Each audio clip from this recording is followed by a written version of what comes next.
Welcome back to the channel.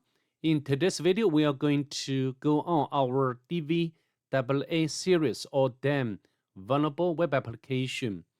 Specifically, I'm going to dive into Reflect XSS at high security level. It's getting more interesting. Before we go ahead, if you don't mind, please subscribe to my channel and give this video a thumbs up. It really helps the channel grow. So now, let's get started. First of all, we need to set security level to high and submit. Then we can navigate to Reflect XSS or cross-site scripting. One of the most popular and important web vulnerabilities. So as medium security level, we are asked to provide or input a name. Okay, no problem. And our name is reflect on the web page. So next we need to perform some tests to see whether this input field is vulnerable to Reflect XSS. Okay, so we can use the script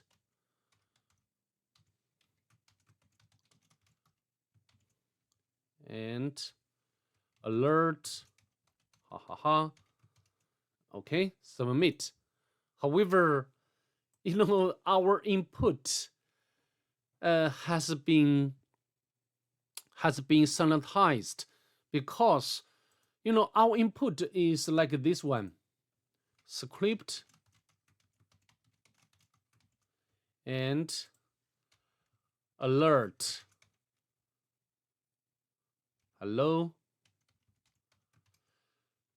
This is our input, but the stuff what is reflect on the page is this one, this angular brace or bracket.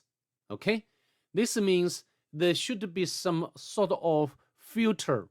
Okay, and our job as pen tester is to use various payload to bypass such a filter. Okay, of course now we are doing a DVWA and we are given its source code, so it will be much easier for us to find workable payloads.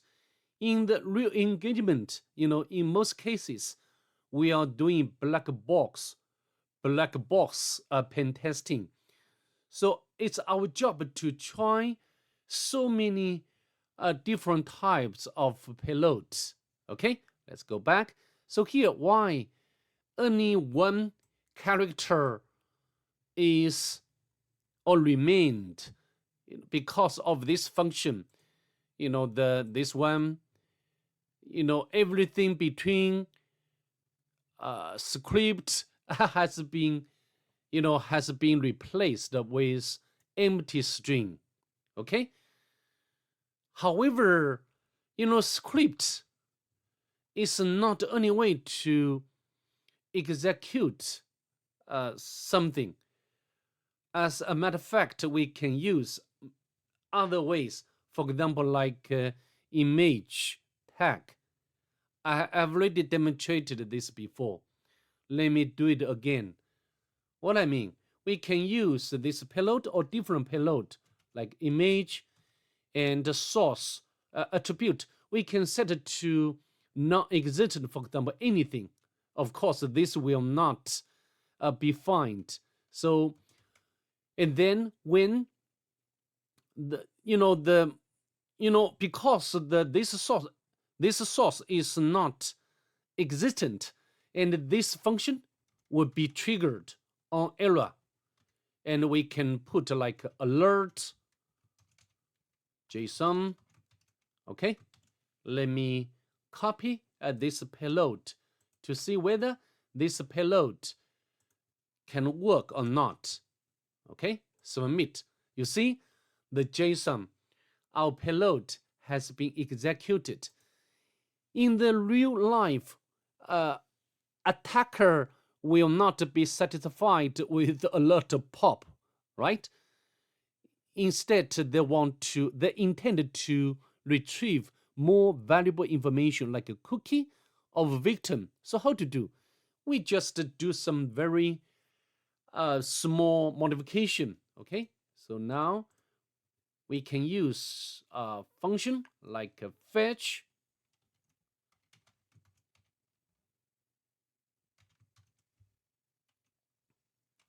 and HTTP